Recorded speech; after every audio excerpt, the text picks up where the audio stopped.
Welcome back to the morning show here on Arise News. Thank you for staying with us.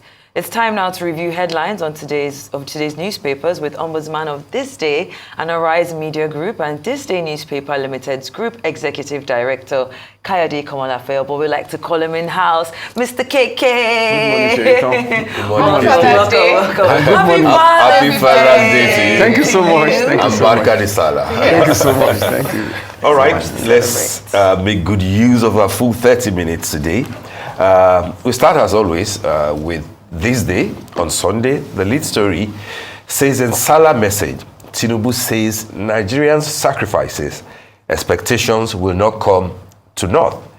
Atiku, Abbas, Obi, governors, APC, PDP celebrate with Nigerian Muslims. Preach peace, love, sacrifice. DSS urges vigilance. IG orders AIGs, CPs to beef up security. I mean, the same type of story that we will expect, on every Sallah day, prayers for the nation and the security agency saying that let's be careful, but we are on top of it. But the key word there, Nigerian sacrifices, expectations will not come to naught. That's from President Bola Ahmed Tinubu. On top of that story, despite Supreme Court judgment, PSC police on fresh coalition course over recruitment of personnel. Inspector General rejects Commission's list of police recruits, alleges fraud, irregularities. Allegation of corruption in recruitment process, diversionary. PSC workers fire back. And on top of that story, we go to Tinubu rejoices with Cyril Ramaphosa on re-election as South African president. That story is on page 10 of today's This Day on Sunday. And on top of the masthead, for football lovers, it's been generating heated argument all over social media. Finidi steps down as Super Eagles chief coach. After how many games? Just 2 games or something? Drew 1 at home, lost 1 to Benin Republic, of all.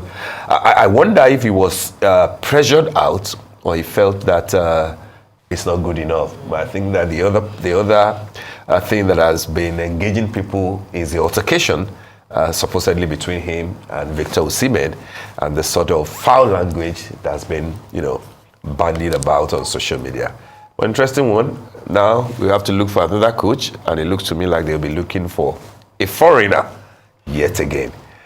On the window, analysts urge federal government to subdue rising energy prices, boost FX liquidity, others as inflation peaks at 33.9%.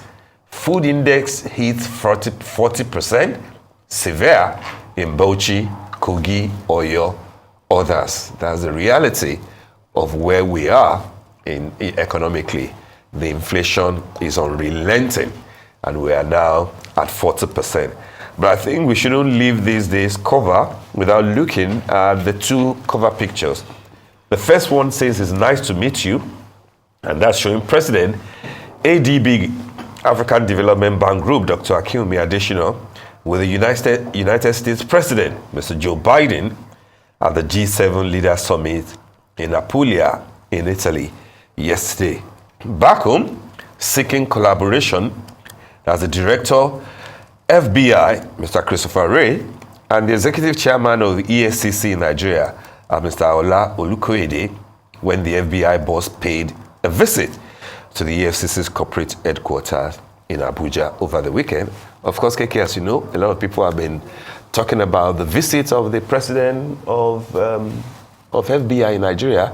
First, he met with Asiwaju Bola Ahmed Tinubu, and a lot of people are like, talking protocols. Will Olukoyede have been allowed to meet, for example, or even Nuri Badu, who's the NSA to the president, meet in America, in Washington, with Mr. Joe Biden? What is the business of the FBI in Nigeria at this time? But of course, the president says they are seeking collaboration on cyber issues and on terrorism. But FBI has now gone to also say hello to the EFCC boss. Interesting development, isn't it, KK? Over to you. Absolutely, Chris. Steve, I agree with you on the note of a protocol, I think it is important that we, put ourselves in position of respect, and that is why others will respect you, because the parallel that you have drawn, is quite.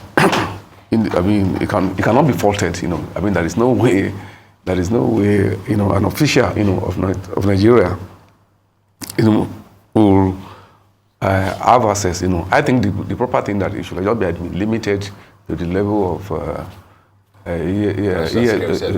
advisor in FCC and the rest. So I quite agree with you. But the main, the lead story of this day on this Sallah Sunday, like you said, is the routine, typical story, but it's important to emphasize that the president leading the other leaders, governors and others, in giving the message of hope. And I think it's very important, at this hour, because it was just like the president said during the Fitri, a few weeks ago, that, hope is very important, because once you lose it, you lose everything. That's right. So no matter how difficult the situation is, we must just keep hope alive. Why we also work, so that you not just be in vain. Why we work towards, solving the problem, but at the subjective level, it is important, that leaders should give message of hope, and of course that, and not lamentation, as it were. So while saying Eid Mubarak, to our Muslim brothers and sisters, it is important for the whole country, for all Nigerians, that the message of hope, should sink. Then the other, if you look at the front pages of other newspapers, apart from the message of hope, the other thing which is also typical, about this is also for editors, to highlight that, okay, this Sallah again, that is the economic climate, the socio-economic climate, of the Sallah. One, on the one hand, the rising cost of living, which of course will be epitomized, by the cost of ram, which is the, the symbolic, commodity, for the celebration that generally, many families, will celebrate the Sallah, not exactly the way they would have wished, if the cost of living, had been lower. Then the other is also the security, because in many cities and the rest, and it's quite appropriate that the security agencies, especially the police, they are being proactive and taking steps to ensure that we have a peaceful Sallah. Yeah. And talking about security, that also should lead us to another very important story, on the front page of this day today. And that is this altercation between the Police Service Commission and the Nigerian Police Force. That is obviously, I think it is quite unacceptable that you have what we call two institutions, created, by law, and also subject to the supervision, and the of the president, that you will have this. In fact, the fact that the matter has gone to Supreme Court and a ruling has been given, you will expect that should settle the matter, And the other aspect to give to it is that, now the matter is also absurd that it is now led between, as if you're having two private companies, having a dispute over contract. These are public institutions, and the rules, are quite well defined by law, and where there seem to be, an ambiguity before now. The appropriate thing was done by a previous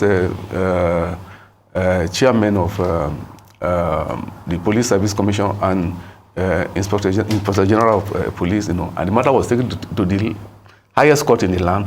I think it goes without saying that should be respected, by all parties. But now that you are having this embarrassing situation that you still have a dispute, between the two, it is important to call, on the president, to read the right act and state what the position is. While saying that, it's also important to also remind us that this is where the governors, failed to rise to the occasion. Because by the Constitution, I mean, there's the provision in the Constitution also for the Nigerian Police Council. Yeah.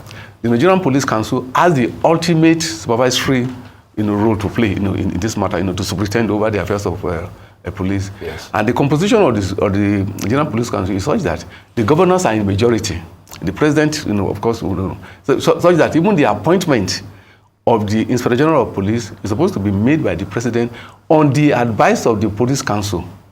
And that on matters relating to the Police Council should meet regularly and also take decisions. And here now, the point of dispute here is about recruitment. Now you know that, like any other institution, there is also the politics of it, that the recruitment in the police should reflect federal character.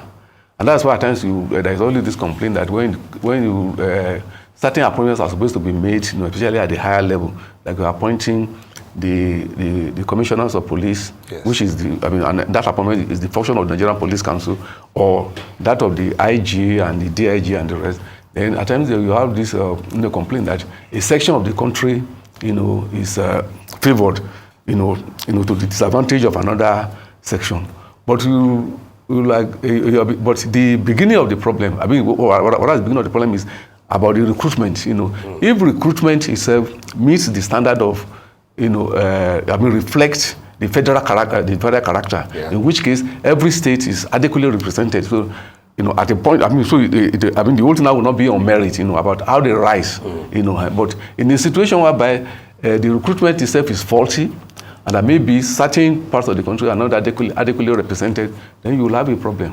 But I'm saying that, the governors, should not just be observers in this matter. They should not just stand by. They should be interested. I will expect that the Nigerian governors forum should be able to call for a meeting of the Nigerian Police Council, okay, presented by the president, and to resolve, to take a position, yeah, on this embarrassing dispute between the Police Service Commission and the Office of the Inspector General of Police, especially, yeah, that you are dealing with very crucial, very fundamental issue of recruitment into the Nigerian police, which should actually reflect the Nigerian character in terms of the composition, of the police. Okay. And finally, just before we leave this day, and before you come to this day start, now I also want to like to draw the attention of readers. There's a very good story, which the editor, by the way, ought to have promoted on the front page, and that is the Glitterati, and that is celebrating our icon, Dr. Ngozi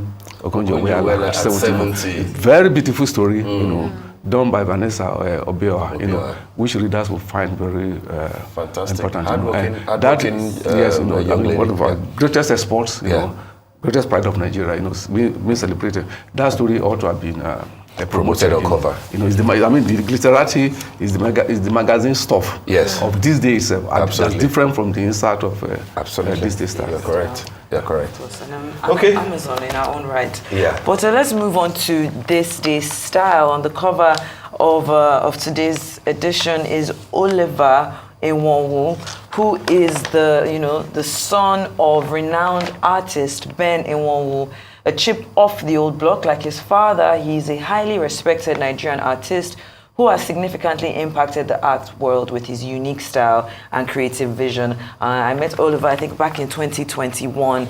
Very, very talented individual. There was a very popular piece of his called The African Mona Lisa. It's the tutu, but it's referred to as The African Mona Lisa, which is a painting of Princess Adetutu Ademuyilu of Ile-Ife. I can remember, very, very fantastic artwork. And I think this is just tied into the fact that today is also Father's Day. Absolutely. So, just kind of paying, homage to his father, of course, who was a legendary artist, and now him who has followed in his footsteps. And just to again say it, Happy Father's Day to you, Mr. KK, and to you, Mr. Steve. Thank you very much. But great cover, by the way. Yeah. I'm sure it will be an interesting read. Oliver, the editor is very correct. He's also walking in the footsteps of his father. I think he was president of the Society for Nigerian Artists at a time, if he's still not the president. And I recall that I had the opportunity to work with him in Lagos State government when we had the Lagos State Art Expo which for that year was dedicated to the memory of Chief Rashid Badamosi, who was a great art supporter. Oliver was one of the key stakeholders in the art world that helped us in packaging that fantastic art expo at Eco Hotel. So brilliant guy, he deserves the cover. And just very quickly on the inside, I was just looking at the article put together on the new era of fatherhood. On the inside, we have images of Timi Dakolo and his son Alexander, Bovio Boma and his sons David and Chuchu, and also other fathers there. Gone are the days when dads were merely the stern disciplinarians or distant breadwinners. Today's fathers are breaking mold and embracing a more hands-on, emotionally tuned approach to parenting. What are you talking about? Happy Father's Day to all the fathers out there. Thank you. So let's move on to the Sunday Telegraph, where the main story there on the Sunday Telegraph is restructuring. Why northern elements are angry, sources. The rider says Southwest Anthem, Fapunda's proposal unsettle conservatives.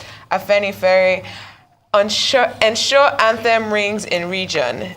Nigeria, House of Reps denies bill on regionalism. Now that's going to the guest that we had here. We just had Dr. Fapunda. We just had Dr. Fapunda on. Yeah. Yes. Under that, it says Sallah, we're prioritizing physical, social, economic security, and that is from President Tinubu. The rider says APC, President needs time to fix Nigeria.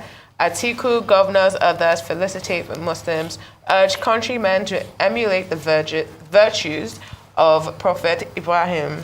And next to that, we see Kano government rejects Durbar ban, tackles Ado Bayero. So those are the main stories on the Sunday Telegraph there.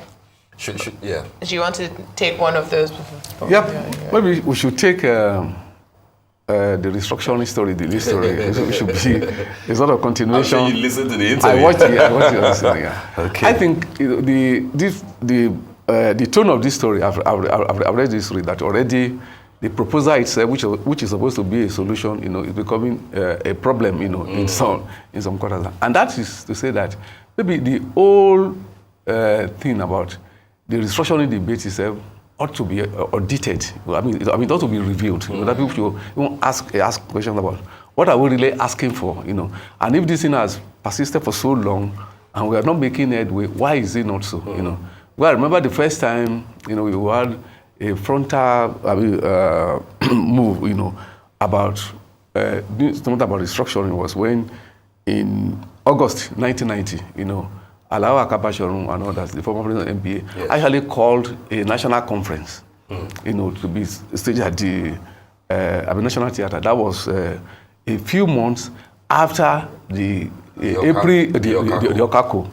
which raised question about the national question about the structure of Nigeria. I mean, that was the first time that the matter was, put, in a practical way. And since then, because you had the June 12, all through Abacha days, one of the battle cry of Nadeko and another was restructuring of Nigeria, and since 1999, you had also the agitation was also sustained.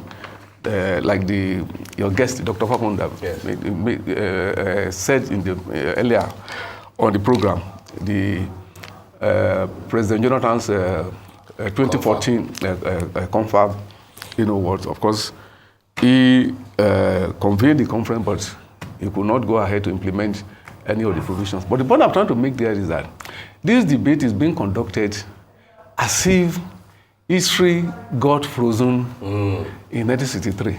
Because this whole idea of saying that you want to go back to 1963 regional. I mean, it's not taking a dynamic view of history. Yes. Yes, the Nigeria of 1963 is not just now. Exactly. Because I could see for the kind of questions that you are asking. When you say that you want to go back to regional business, there was a reason why the Midwest, was carved out, based on agitation. As at the time the Midwest was carved out, there were other regions that could have been, carved out then. The Calabar Ugoja region, which later you have in the form of the old southeastern state, when General Yakubu Gowon created states in 1967 and River State. Then, of course, the middle belt, So what I'm saying that, as at this period, this regional period that is now presented to us as the golden era of our history, was the period that was the period the Midwest, the middle belt people, led by Taka and the rest, they didn't want to be part of the old northern region, And it was a battle that was fought both in blood and sweat, The southern minorities, did not want to be part, of the old Eastern region, But like I said, it was only the Midwest, that succeeded in being carved out of this. So I'm saying that there was nothing to reify, about nothing magical. I appreciate it because that's exactly. So it's just impracticable, and I'm saying that history did not get through. History has since moved, and the dynamics, So the geopolitical calculus of Nigeria is not a static thing. No. That people should take a dynamic view, of it, of what is, even in more contemporary terms, As we speak, if you ask the Jebu people, they don't want to be part of Ogun State. They will want a Jebu state, on their own. And that is the same in many parts of the country. People still even want more states to be created, from the present state, And when you say you want to have a region, who tells Dr. Papunda that the Ekiti people who want to have their affairs to be managed in Ibadan anymore? When they cannot even imagine, even want to even merge Ekiti and Ondo, it will be impossible, because the Ekiti man will not want his affairs to be managed from Akure. It want to be in Ekiti. So who says that, even because I remember he was saying that he knows exactly. No, even the western region. That if you say you want to merge, everybody that people don't want to have it. So I think the formula we should have is that the structure, as it is, that we don't just limit the argument to the geopolitical structure, but actually to ensure that there is proper governance. Exactly. I think why you're having this problem is that there's no proper governance. Exactly. Yeah, so whether you merge the two to three, or you anybody from Nigeria, from Nigeria. So no matter, regardless of what the structure is, that you have proper governance, so that the will of the people, is served. I actually want to ask you a question, because when we talk about restructuring, also, I feel like a lot of if we're talking about these regions or these old regions, aren't we missing the issue of restructuring when it comes to resource allocation? I feel like that's resource control. Resource allocation, resource control. I feel like a lot of the agitation right now is about resource control, is that everything is going to the center and people feel like it's mismanaged. They want to own their own things. But if we're talking about regions, does that distract from what the restructuring conversation should be in 2024? No, it doesn't. At all. And I'm saying that the way my humble view, the question is posed in the wrong way, because if you say that the motive for restructuring is just about resource control, then you're just talking of sharing of resources.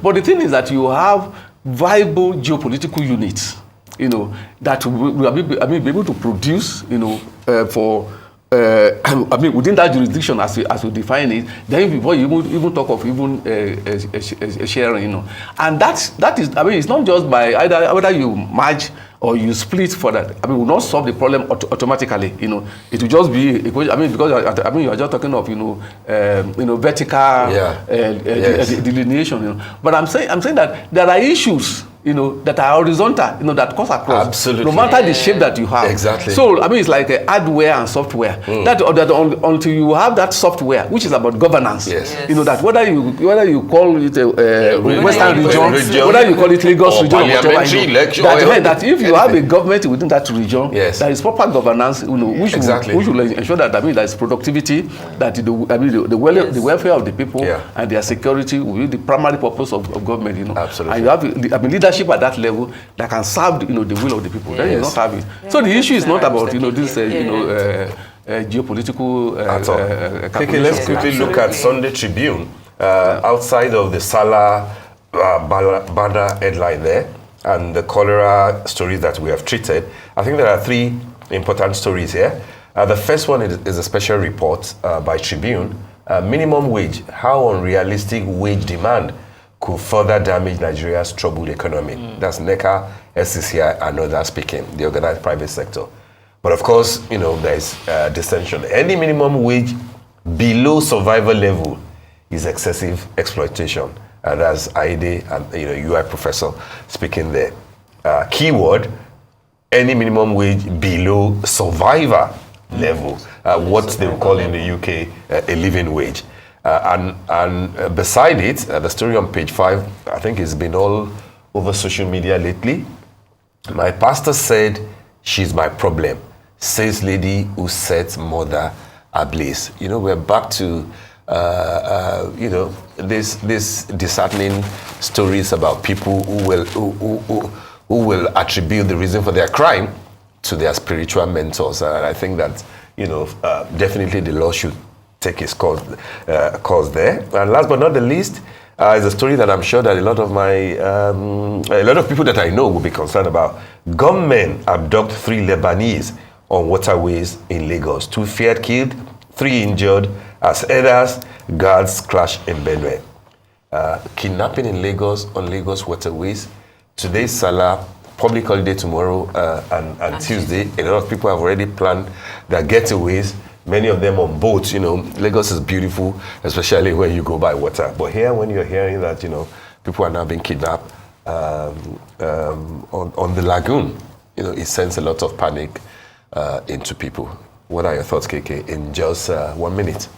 I agree with you on the security thing. Like I said, that it's also maybe the good part of it is that the security people, from the statements from the police and others, they appear to be conscious of the gravity of the situation. But quickly on the minimum wage, I think the thing to remind all the sides to that there is a price for inequality. Just when a society glorify inequality and you treat it, and there's the moral question of it.